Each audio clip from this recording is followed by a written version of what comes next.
Welcome back to our YouTube channel. Today our topic is centripetal force and centrifugal force. आज आपका topic है centripetal force और centrifugal force. Important topic है examination point of view से। सेंट्रीपिटल फोर्स कौन सी फोर्स होती है? A force which is associated with the body whenever any body which follow a circular path. कोई सी बॉडी अगर एक सर्कुलर पाथ फॉलो करती है तो उसके साथ कौन सी फोर्स एसोसिएट होती है, जिस फोर्स के जरिए से वो बॉडी जो है सर्कुलर पाथ फॉलो करती है, उस फोर्स को क्या कहा जाता है? Centripetal force. कोई सी भी बॉडी अगर सर्कुलर पाथ फॉलो करती है तो वो अगर सर्कुलर पाथ फॉलो करती है तो किस फोर्स से वो सर्कुलर पाथ फॉलो करती है? सेंट्रीपिटल फोर्स से वो सर्कुलर पाथ फॉलो करती है। तो वही यहां पर लिखा है मैंने। सेंट्रीपिटल फोर्स क्या होता है? Force required to make a body move along a circular path with uniform speed. तो एक यूनिफॉर्म स्पीड के साथ एक बॉडी जब एक सर्कुलर पाथ फॉलो करती है तो वहां पर वो किस फोर्स से वो सर्कुलर पाथ फॉलो करती है? वो सेंट्रीपिटल फोर्स से एक बॉडी जो है वो सर्कुलर पाथ फॉलो करती है। तो देखिए यहां पर हमने ऑलरेडी पढ़ा है यूनिफॉर्म सर्कुलर मोशन। जब हमने पढ़ा था तो यूनिफॉर्म सर्कुलर मोशन में हमने सेंट्रीपिटल एक्सेलरेशंस को पढ़ा था हमने। तो यूनिफॉर्म सर्कुलर मोशन में जब हमने सेंट्रीपिटल एक्सेलरेशन को पढ़ा था हमने, तो वहां पर हमने बोला था कि जो सेंट्रीपिटल एक्सेलरेशन जो प्रोड्यूस होती है वो किसकी वजह से हमारे पास सेंट्रीपिटल एक्सेलरेशन प्रोड्यूस होती है। आपको पता है एक्सेलरेशन जो होता है हमारे पास वो चेंज ऑफ वेलोसिटी के इक्वल होता है, लेकिन सर्कुलर मोशन में हमारे पास क्या होता है? जैसे हमारे पास एक बॉडी जो है, जैसे हमारे पास जो है हम एक स्ट्रिंग ले लेंगे हम, और स्ट्रिंग को हम यहाँ पर सेंटर से पकड़ेंगे हम, और स्ट्रिंग के एक एंड पर एक स्टोन को हम अटैच करेंगे हम, और ऐसे हम स्ट्रिंग को घुमाएंगे और स्टोन जो है वो सर्कुलर पाथ फॉलो करेगा। इस तरीके का सर्कुलर पाथ फॉलो करेगा और उसका मोशन क्या होगा? यूनिफॉर्म सर्कुलर मोशन होगा। यूनिफॉर्म सर्कुलर मोशन में हमारे पास क्या होगा? यहाँ पर जो हमारे पास वेलोसिटी जो होगी हमारे पास, उस स्टोन की जो वेलोसिटी होगी जो सर्कुलर पाथ फॉलो करेगा, उस वेलोसिटी का मैग्नीट्यूड तो इक्वल होगा। जैसे हम कहेंगे यहां पर हमारे पास जो है जब ये एक स्टोन सर्कुलर पाथ फॉलो करेगा तो हम कहेंगे वो उसका उस वेलोसिटी का मैग्नीट्यूड जो है वो कितना है? 10 मीटर पर सेकेंड। 10 मीटर पर सेकेंड के हिसाब से हमारे पास जो है ये स्टोन जो है सर्कुलर पाथ फॉलो कर रहा है। ये क्या है? ये इसका मैग्नीट्यूड है वेलोसिटी का, जिसको हम बोलेंगे सिंपल में स्पीड कहेंगे हम। किस स्पीड से हमारे पास ये सर्कुलर पाथ फॉलो कर रहा है एक स्टोन? उसकी स्पीड कितनी है? 10 मीटर पर सेकेंड। ये स्पीड चेंज नहीं होगी, जिसको हम मैग्नीट्यूड कहेंगे हम, वेलोसिटी का मैग्नीट्यूड। अब देखिए वेलोसिटी का मैग्नीट्यूड तो चेंज नहीं होगा, लेकिन वेलोसिटी की डायरेक्शन हर एक पॉइंट पर क्या होगी? वो चेंज हो जाएगी। जैसे हमारे पास स्टोन यहां पर होगा तो देखिए मैग्नीट्यूड तो इसका इतना ही होगा, 10 मीटर पर सेकेंड ही होगा, लेकिन यहां पर हमारे पास इस स्टोन की वेलोसिटी क्या होगी? हम इस पॉइंट पर टेंजेंट ड्रा करेंगे। ये टेंजेंट ड्रा किया हमने, और ये टेंजेंट इस पॉइंट पर इस स्टोन की वेलोसिटी की डायरेक्शन को रिप्रेजेंट करेगा। यहां पर वेलोसिटी देखो कहां की तरफ है। जब स्टोन यहां पर पहुंचेगा तो इधर इस पॉइंट पर हम टेंजेंट ड्रा करेंगे तो देखिए टेंजेंट कहां की तरफ जा रहा है, तो ये हमारे पास वेलोसिटी की डायरेक्शन होगी। जब हमारे पास स्टोन यहां पर पहुंचेगा तो टेंजेंट ड्रा करेंगे तो देखिए हमारे पास टेंजेंट कहां की तरफ जा रहा है, ये टेंजेंट हमारे पास वेलोसिटी की डायरेक्शन को रिप्रेजेंट करेगा। जब स्टोन यहां पर पहुंचेगा तो देखिए हमारे पास इस पॉइंट पर हम टेंजेंट ड्रा करेंगे ऐसे, तो ये टेंजेंट हमारे पास क्या है? ये टेंजेंट रिप्रेजेंट करेगा वेलोसिटी की डायरेक्शन को। इसका मतलब वेलोसिटी की डायरेक्शन, हमारे पास जो वेलोसिटी की जो डायरेक्शन जो चेंज हो रही है वो हर एक पॉइंट पर चेंज हो रही है। यहां पर भी देखा हमने हर एक पॉइंट पर वेलोसिटी का मैग्नीट्यूड तो सेम रहेगा, लेकिन डायरेक्शन चेंज हो जाएगी। तो जब हमारे पास वेलोसिटी की डायरेक्शन चेंज हो जाएगी, इसका मतलब वेलोसिटी हमारे पास क्या हो रही है? चेंज हो रही है। तो वेलोसिटी हमारे पास दो तरीके से चेंज हो सकती है। वेलोसिटी मैग्नीट्यूड से भी चेंज हो सकती है, और वेलोसिटी हमारे पास डायरेक्शन से भी चेंज हो सकती है। यहां पर हमारे पास यूनिफॉर्म सर्कुलर मोशन में हमारे पास वेलोसिटी का मैग्नीट्यूड तो चेंज नहीं हो रहा है, लेकिन वेलोसिटी की डायरेक्शन चेंज हो रही है। जब वेलोसिटी की डायरेक्शन चेंज हो जाएगी तो इसका मतलब आपको पता ही है, इसका मतलब हमारे पास वेलोसिटी चेंज हो रही है, क्योंकि वेलोसिटी डायरेक्शन से भी चेंज होती है, मैग्नीट्यूड से भी चेंज होती है। यहां पर हमारे पास डायरेक्शन से ये वेलोसिटी क्या हो रही है? वो चेंज हो रही है। जब हमारे पास वेलोसिटी डायरेक्शन से चेंज होगी, इसका मतलब एक्सेलरेशन प्रोड्यूस होगा, किसमें, स्टोन में। इसका मतलब स्टोन पर एक एक्सेलरेशन एक्ट करेगा, उस एक्सेलरेशन को कहा जाता है सेंट्रीपिटल एक्सेलरेशन। हम कहेंगे this centripetal acceleration it is due to the change of velocity. ये हमारे पास सेंट्रीपिटल एक्सेलरेशन जो है ये चेंज ऑफ वेलोसिटी की वजह से ही होता है, but due to the direction of the change of the velocity. लेकिन यहां पर हमारे पास जो है वेलोसिटी की डायरेक्शन चेंज, वेलोसिटी की डायरेक्शंस की चेंज होने की वजह से हमारे पास एक्सेलरेशन प्रोड्यूस हो रही है, ना कि मैग्नीट्यूड से। हमारे पास यहां पर वेलोसिटी का मैग्नीट्यूड चेंज नहीं हो रहा है, वेलोसिटी के मैग्नीट्यूड के चेंज होने की वजह से एक्सेलरेशन प्रोड्यूस नहीं हो रहा है, वेलोसिटी के डायरेक्शंस के चेंज होने की वजह से हमारे पास एक्सेलरेशन प्रोड्यूस हो रहा है। उस एक्सेलरेशन को क्या कहा जाता है, that acceleration is known as centripetal acceleration.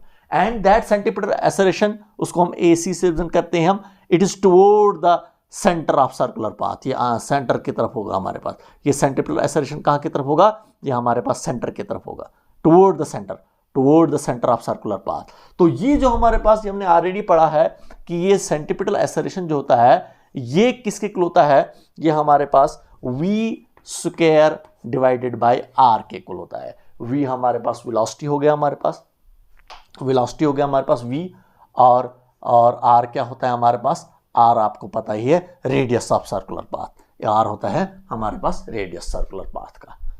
इसके बाद देखिए हमारे पास यही हमारे पास सेंट्रीपिटल एक्सेलरेशन को अगर हम और एक्सटेंड करेंगे हम, तो देखिए ये आपके पास क्या है, लीनियर वेलोसिटी है।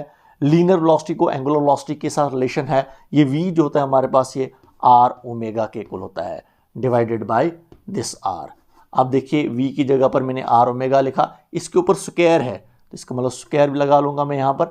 रीजन दे सकता हूँ मैं कि हमारे पास लीनियर वेलोसिटी और एंगुलर वेलोसिटी के बीच में रिलेशन है, v जो होता है हमारे पास r ओमेगा के इक्वल होता है, और ये ओमेगा क्या होता है, एंगुलर वेलोसिटी होती है, r क्या होता है, रेडियस होता है, और ये v क्या हमारे पास है, लीनियर वेलोसिटी। तो इसीलिए मैंने v की जगह पर क्या लिखा, मैंने r ओमेगा लिखा मैंने, और इसके ऊपर स्क्वायर है। तो देखिए इसको और सिंप्लीफाई करेंगे हम थोड़ा सा, तो सेंट्रीपिटल एक्सेलरेशन आपके पास किसके इक्वल आएगा, centripetal acceleration is equal to r के ऊपर भी स्क्वायर है, ओमेगा के ऊपर स्क्वायर है, तो r² omega square divided by r, एक r कैंसिल आउट हो जाएगा, तो सेंट्रीपिटल एक्सेलरेशन आपके पास किसके इक्वल आ रहा है, एक r ऊपर बचेगा तो r ओमेगा स्क्वायर। तो ये हमारे पास सेंट्रीपिटल एक्सेलरेशन इसके इक्वल भी होता है, r ओमेगा स्क्वायर के इक्वल भी होता है centripetal acceleration. Centripetal acceleration v² divide by r के इक्वल भी होता है, और यही अभी हमने निकाला centripetal acceleration r omega square के इक्वल भी होता है।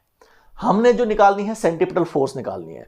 तो देखिए मैंने पहले ही कहा, ये अगर स्टोन सर्कुलर पाथ फॉलो कर रहा है तो किस फोर्स से ये सर्कुलर पाथ फॉलो कर रहा है, ये सेंट्रीपिटल फोर्स से सर्कुलर पाथ फॉलो कर रहा है। उस सेंट्रीपिटल फोर्स को हम Fc से रिप्रेजेंट करते हैं, और ये सेंट्रीपिटल फोर्स जो हमारे पास जो होती है ये भी toward the center of the circle की तरफ होती है, अंदर की ही तरफ होती है, toward the center of circle की तरफ होती है। कौन, हमारे पास जो है ये सेंट्रीपिटल फोर्स। तो देखिए आपको पता ही है, यहां पर हम लिखेंगे, आपको ऑलरेडी पता है फोर्स जो होता है हमारे पास, फोर्स होता है ma के इक्वल, m हुआ मास और a क्या हुआ एक्सेलरेशन। लेकिन यहां पर हमारे पास जो एक्सेलरेशन होगी वो कौन सी होगी, वो सेंट्रीपिटल एक्सेलरेशन होगी, उसको हम AC से रिप्रेजेंट करेंगे हम। तो देखिए F is equal to m, अब मैं AC की जगह पर क्या पुट करूंगा, मैं AC सेंट्रीपिटल एक्सेलरेशन जो है वो v² डिवाइड बाय r के इक्वल है, मैं AC की जगह पर क्या लिख सकता हूं, मैं v² डिवाइडेड बाय r लिख सकता हूं मैं। तो देखिए ये आपके पास आ रही है एक्सप्रेशन सेंट्रीपिटल फोर्स, जिसको हम Fc से ऑब्जर्व करेंगे हम, Fc is equal to mv² divide by r। तो ये जो आपके पास जो है सेंट्रीपिटल फोर्स हमारे पास इसी के इक्वल होती है।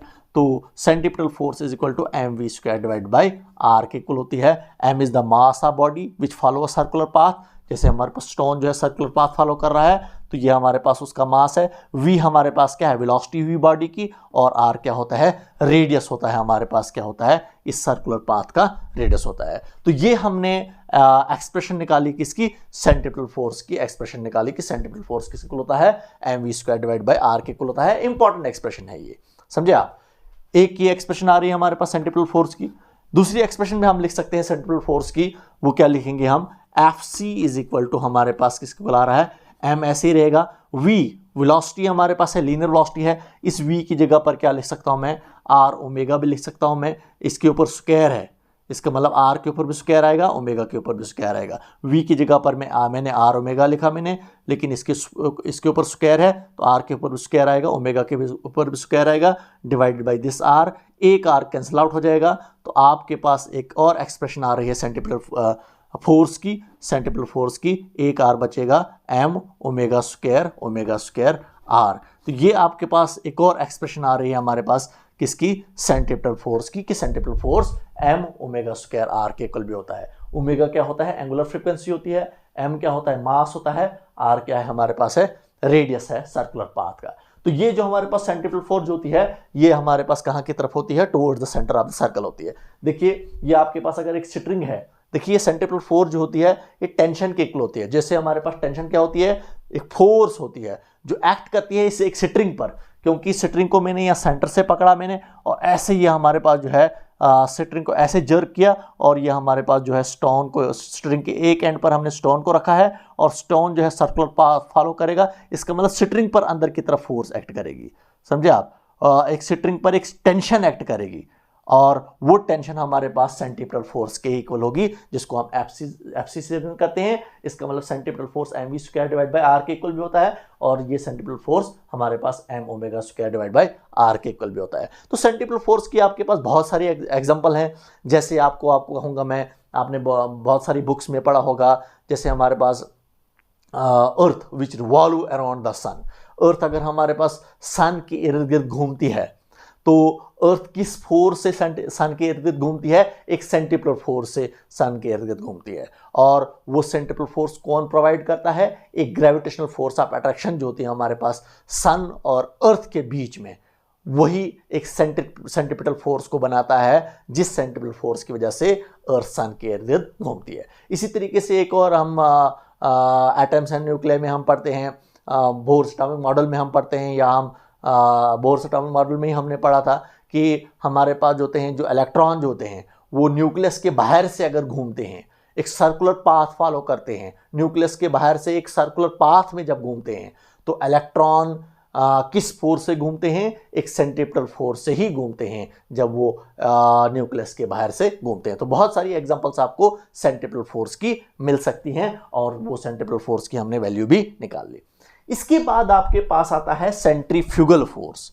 सेंट्रीफ्यूगल फोर्स जो है, जो यहां पर मैंने लिखा है already, centrifugal force is a SIDO force in a circular motion and act along the radius and directed away from the center of the circular path. देखिए ये एक सीडो फोर्स है, इमेजिनरी फोर्स है।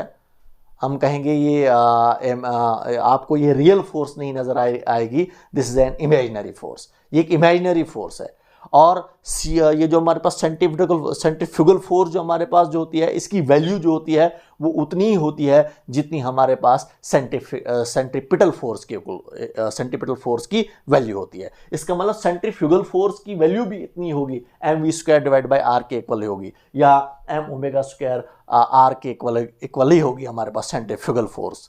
लेकिन सेंट्रीफ्यूगल फोर्स जो हमारे पास जो है, ये कहां की तरफ एक्ट करती है, ये अवे, जो यहां पर लिखा है मैंने, directed away from the center of circular path. जैसे अब अभी देखिए हमारे पास, जैसे हमारे पास ये स्टोन जो है सर्कुलर पाथ फॉलो कर रहा है, यहां पर देखिए हमारे पास अगर स्टोन यहां पर है, तो स्टोन पर अंदर की तरफ टुवर्ड द सेंटर की तरफ जो फोर्स लगती है इस स्टोन पर, वो कौन सी फोर्स होती है, वो फोर्स होती है सेंटीपिटल फोर्स। लेकिन इसी स्टोन पर बिल्कुल सेंटीपिटल फोर्स के जस्ट अपोजिट आउटवर्ड डायरेक्शन में फोर्स एक्ट करती है। जो आउटवर्ड डायरेक्शन में फोर्स एक्ट करती है उसको कहा जाता है सेंट्रीफ्यूगल फोर्स। समझे आप, सेंटीपिटल फोर्स और सेंट्रीफ्यूगल फोर्स इक्वल होती हैं, और centripetal force towards the center होती है, और centrifugal force away from the center होती है। समझे, अवे फ्रॉम द सेंटर होगी। इसका मतलब सेंट्रीफ्यूगल फोर्स जो हमारे पास जो होगी, इसकी वैल्यू भी इतनी होगी, M V square divide by R के इक्वल होगी। तो बहुत सारी बुक्स में आपको ये नेगेटिव में आपको नजर आएगा, नेगेटिव रिप्रेजेंट करेगा कि ये सेंटीपिटल फोर्स के जस्ट अपोजिट में होती है सेंट्रीफ्यूगल फोर्स, अपोजिट में होती है। तो कभी कभार बुक्स में इसको ऐसे ही लिखा होता है, M V square divide by R ही होता है, क्योंकि वैल्यू सेम होती है, या कभी कभार आपके बुक्स में लिखा होता है इसको minus M V square divide by R भी लिखा होता है। तो माइनस रिप्रेजेंट करता है सिर्फ इसी को कि हमारे पास ये सेंट्रीफ्यूगल फोर्स जो होती है ये अवे फ्रॉम द सेंटर होती है, centripetal force toward the center होती है और centrifugal force away from the center होती है। इसके बाद हमारे पास जो होता है सेंट्रीफ्यूगल फोर्स जो है आपको कहां पर ऑब्जर्व होगा, सेंट्रीफ्यूगल फोर्स को कहां पर, सेंट्रीफ्यूगल फोर्स को आप कहां पर ऑब्जर्व करोगे आप, तो जब आप एक एक्सेलरेटेड फ्रेम में देखोगे आप, वहां पर आपको सेंट्रीफ्यूगल फोर्स जो है वो ऑब्जर्व होगा। एक्सेलरेटेड फ्रेम कौन सा होता है? पहले फ्रेम ऑफ रेफरेंस क्या होता है? फ्रेम ऑफ रेफरेंस वो रेफरेंस होता है जिस रेफरेंस के जरिए से आप एक बॉडी की पोजीशंस को मेजर करते हो, आप एक बॉडी की पोजीशंस को देखते हो आप। जैसे मैंने स्टोन्स को मैं घूमते हुए सर्कुलर पाथ पर घूमते हुए देख रहा हूं मैं, उसको मैं बाहर से भी देखूंगा, मैं बाहर से जब उसको देखूंगा मैं, तो बाहर से मुझे ये स्टोन जो है वो घूमता हुआ नजर आएगा और इस पर जो टुवर्ड्स द सेंटर, इस पर जो फोर्स लग रही है towards the center of the circular path, उस फोर्स को कहा जाता है सेंट्रीपिटल फोर्स। वो जो बाहर से मैं इसको देख रहा हूं मैं, वो फ्रेम जो हमारे पास जो है यहां पर, अगर मैं उसको यहां से देख रहा हूं मैं, तो ये यहां से, हाँ अगर मैं इसको देख रहा हूं तो ये हमारे पास क्या है, एक फ्रेम ऑफ रेफरेंस है, समझे आप। अगर मैं यहां से उठकर इसी स्टोन पर बैठूंगा मैं, ये स्टोन है, ये घूम रहा है और स्टोन पर ही बैठकर ऑब्जर्व करूंगा मैं। जब स्टोन पर बैठकर ऑब्जर्व करूंगा मैं, तो स्टोन क्या कर रहा है, स्टोन एसरेट कर रहा है, घूम रहा है ना। जब घूम रहा है तो इसकी एसरेशन है। जब स्टोन एसरेट कर रहा है, मैं स्टोन पर बैठा हूं और ऑब्जर्व कर रहा हूं मैं, अब कौन सा फ्रेम हुआ, क्योंकि मैं इस वक्त भी ऑब्जर्व कर रहा हूं मैं, तो मैं कौन सा फ्रेम हुआ, अब एसरेटेड फ्रेम हुआ मैं, क्योंकि मैं भी स्टोन के साथ साथ एसरेट कर रहा हूं मैं और ऑब्जर्व कर रहा हूं मैं देख रहा हूं मैं। तो जब स्टोन घूमेगा, स्टोन जब यहां पर ऐसे घूम रहा है, मैं ऑब्जर्व कर रहा हूं, मैं ऑब्जर्व कर रहा हूं यहां पर, और जब ये स्टोन घूमेगा तो स्टोन पर अंदर की तरफ जो फोर्स लग रही है वो सेंट्रीपिटल फोर्स, और स्टोन जब घूमेगा, ऐसे घूमेगा यहां पर, तो मेरे ऊपर फोर्स लगेगी, एक बाहर की तरफ एक फोर्स लगेगी, बाहर की तरफ एक धक्का लगेगा। वो जो बाहर की तरफ फोर्स लगती है मेरे ऊपर, जो बाहर की तरफ फोर्स लगेगी जब मैं स्टोन पर बैठा होऊंगा मैं, जो मैं मुझे मेरे ऊपर बाहर की तरफ फोर्स लगती है, उस फोर्स को क्या कहा जाता है, दैट इज सेंट्रीफ्यूगल फोर्स। उसी को सेंट्रीफ्यूगल फोर्स कहा जाता है, सेंट्रीफ्यूगल फोर्स कहा जाता है। इमेजिनरी फोर्स होती है, इसको स्टोन पर जब बैठूंगा तभी जाकर मुझे ये ऑब्जर्व होगा, अगर मैं बाहर से देखूंगा मुझे ये फोर्स ऑब्जर्व नहीं होगा। इसीलिए इसको कहा जाता है सेंट्रीफ्यूगल फोर्स, सेंट्रीफ्यूगल फोर्स कहा जाता है। इसको फिक्टिशियस फोर्स भी कहा जाता है, या इसको सीडो फोर्स भी कहा जाता है। ये इमेजिनरी होती है, रियल फोर्स नहीं होती है। सेंट्रीपिटल फोर्स एक रियल फोर्स है, लेकिन ये रियल फोर्स नहीं है। जैसे हमारे पास जब यहां पर पहुंचूंगा मैं, तो सेंट्रीपिटल फोर्स मुझे बाहर की तरफ लगेगी, अंदर की तरफ मुझे सेंट्रीपिटल फोर्स लगेगी, और मुझे बाहर की तरफ जो धक्का लगेगा, बाहर की तरफ जो मुझे फोर्स लगेगी, उसको क्या कहा जाता है, दैट इज सेंट्रीफ्यूगल फोर्स का, उसी को सेंट्रीफ्यूगल फोर्स कहा जाता है। दोनों फोर्सेस इक्वल होती हैं, लेकिन जब मैं स्टोन पर बैठा हूंगा मैं, ऑब्जर्व करूंगा, उसी टाइम मुझे ये फोर्स ऑब्जर्व होगी, अदरवाइज मुझे बाहर से फोर्स ऑब्जर्व नहीं होगी। इसीलिए इसको कहा जाता है दिस इज इमेजिनरी फोर्स। ये क्या होती है, ये एक इमेजिनरी फोर्स होती है। तो देखिए ये फोर्सेस आपको बहुत जगहों पर आपको ये फोर्स नजर आएगी। जैसे आप गाड़ी में बैठे हुए हो आप, और गाड़ी जो है वो एक सर्कुलर पाथ फॉलो करती है। जब गाड़ी एक सर्कुलर पाथ फॉलो करेगी ऐसे, तो जो ही वो सर्कुलर पाथ फॉलो करेगी, जो ही वो घूमेगी, गाड़ी जो ही घूमेगी, तो आपको बाहर की तरफ एक धक्का लगेगा। जो बाहर की तरफ फोर्स लगती है वहां पर, समझे आप, उसको क्या कहा जाता है, that is known as centrifugal force. तो बहुत सारी एग्जांपल्स आपको सेंट्रीफ्यूगल फोर्स की मिलेंगी। तो सेंट्रीफ्यूगल फोर्स और सेंट्रीपिटल फोर्स की वैल्यू जो है, मैग्नीट्यूड जो है वो क्या है, वो इक्वल है, लेकिन centripetal force towards the center होती है और centrifugal force away from the center होती है। तो ये आज आपका टॉपिक था, that was your centripetal force and centrifugal force. आपको क्लियर हुआ होगा। Okay, goodbye, thank you.